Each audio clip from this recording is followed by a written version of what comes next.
Hey, Marie, what's up? Hey, Dr. John, how are you? I'm so good. How about you? Good. Just overthinking here. That's one of my spiritual gifts. I know, it's like a hobby for me, so it's going good. Good. Do drugs or something. It's less. I know, right? It's less bad for you. What's up? So my question is, should I talk to my stepdad about my mom's investing addiction? And I can give you some backstory. Is it investing like in air quotes? Yeah, so I call it gambling. You say she gambling? Okay. So, and this is when she retired, I guess she was bored, and so she's becoming slowly more and more risky with her investments. So it started with like 401ks, IRAs, Vanguards, the basic stuff, and then it turned into kind of like day trading with the Robinhood app and stuff like that. And then it turned into options trading. And sweet. Now it's turned into cryptocurrency. And then she fell for a really big scam. Yep. How old is she? 73. Okay, so I always like to take these internet things and put them in the real world just to show the absurdity. And so I just picture your 73-year-old mom hanging out with the Robinette bros who all have like really small mustaches and like super tight pants and like extra small shirts. And they're like, yeah, listening to house music. And then your mom, I can just see your mom on the side being like, yeah. That's so great. Know, right? It's an absurd picture. And so when she told me about this cryptocurrency, because it's a group of people, and I was like, that sounds like a scam. Yep. And she's like, it's not a scam. And she lost hundreds of thousands of dollars. And she hasn't told my stepdad because she was waiting for the money to come in, which she has a gambling addiction. Got the money and it's still waiting, Yeah, she's got a gambling addiction. So she's down hundreds of thousands of dollars? Just from the cryptocurrency. So she doesn't tell me everything, obviously, like it's her money and stuff. But she told me about this cryptocurrency. She's down hundreds of thousands of dollars, but it's like that's not the only thing she does. She does options, which are extremely risky. Yeah. And it's like I feel like she's going backwards. Like usually when you get older, you get a little bit more conservative, but she's gone the opposite direction with like these get rich quick schemes. How exposed is she on options? Do you even know? I don't know. I didn't even know what options were until she told me. Like one time she invested in the wrong option. It was like $17,000 in 3 days or something like that. It was just gone. The problem with folks trying to do that from their home computer is they're playing with multi-billion-dollar AI systems run by, you know what I mean? Like the reality is you cannot win at home, and that's why everyone who charts, you can have some wins, right? I was in Vegas a few weeks ago, and I was just having some fun with a little bit of money at a blackjack table. I won a couple $100. It was a cool. Everyone was high-fiving. It was fun. I can't win. I'm not going to leave saying I beat Vegas, right? Yeah. I had a fun thing. It always loses over time, and so there are some people who've made some money on crypto. Way more lost their souls, right? And anyway, we can talk about that all day long. Your question: should you tell? I always have two responses to this. Number one, you have to be really direct with her. Like, I think you have a gambling problem, and I'm watching you just blow through your entire life's work, and either you have to stop or I'm going to bring some other people in on this. Okay. And then the second thing is when somebody's struggling with some sort of addiction or some sort of habit that they can't seem to have control over, and it has nefarious consequences. It's costing them things. I don't give a crap about, bro, you said, I bring everybody I can who can possibly contribute to a better outcome. I bring them all in to the conversation. But I always want to honor somebody by saying, you got 48 hours to cut all these accounts and cut your losses, or I'm going to bring everybody in. Yeah, I'd rather her not like me than her have to move into your basement because she blows through every single thing they own.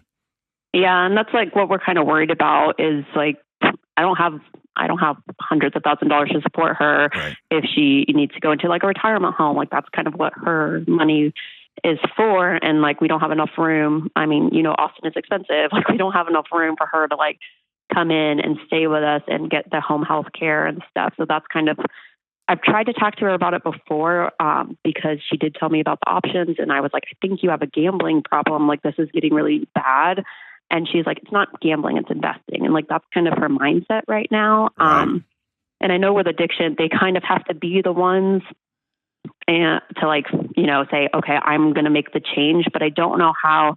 But sometimes that change comes when people realize what they're going to lose. Yeah. And money, clearly, her drive to not lose money is worn off, right? And then the next step is I have to step out of this relationship. You, Marie, have to step out of this relationship because I can't watch you continue to fill your jacket full of rocks and you're going to drown right in front of me. I can't watch that. Okay. And I'll help you. And here's another way to think about that. At the low level of $4,000 a month for a retirement home. And if you just think $4,000 times 12, that's $48,000. If she's lost $300,000, she just lost 6 years of retirement home. Mm-hmm. And if you start putting it on paper like that, you are cashing out years of your life. It's not just money. Yeah. See what I'm saying? The other kind of issue is she thinks she's smarter than everyone. Yes. Yes. So that's going to be, it's a hard conversation to have with her. Like even, like anything I bring up from the past, like that I've struggled with, she's like, well, I never struggled like that. So I don't know why you do that kind of thing. Yes. So, but this is not a discussion.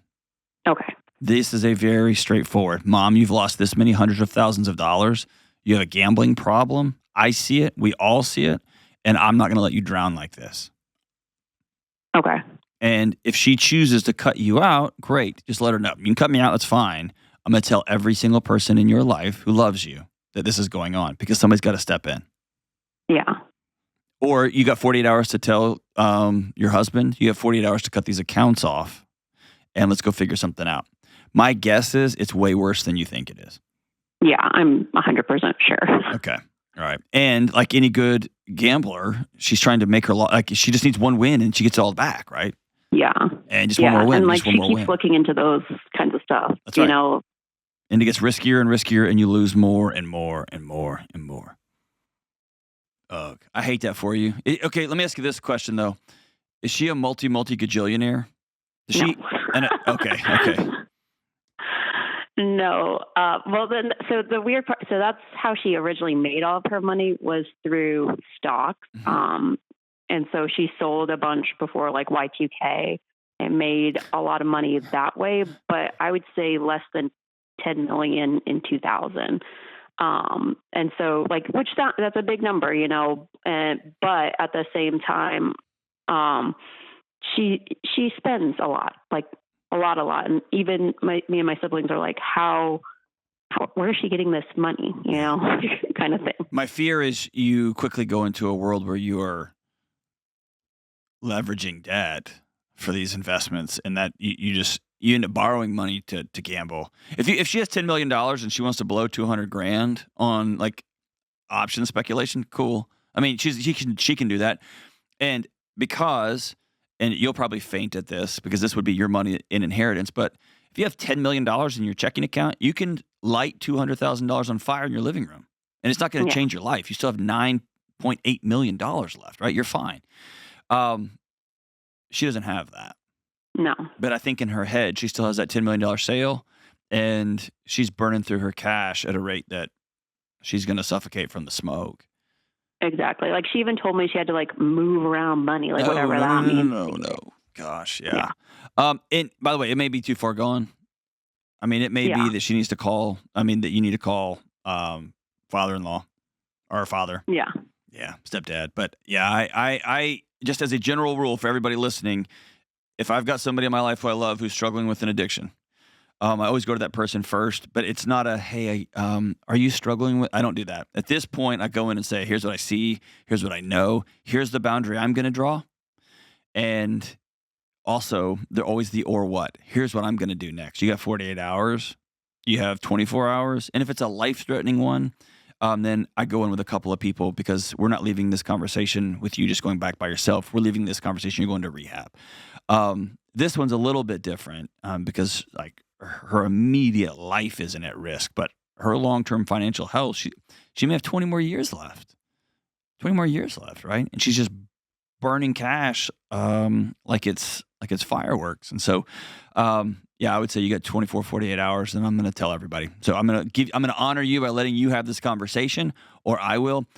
But what's not up for debate is that the conversation is going to be had, right? And so plan those things out, probably write those things down, because those conversations can get emotional. And people who are struggling with addiction, who are also very, very smart, and are quick, if you will, maybe not smart, but quick, they'll have a laundry list of excuses to fire at you. So I hate that for you, man. There's nothing worse than watching a loved one do something. You just watch them the candle just slowly burn all the way down, and they don't want to hear your advice. They don't want to listen to you. They've got it all figured out.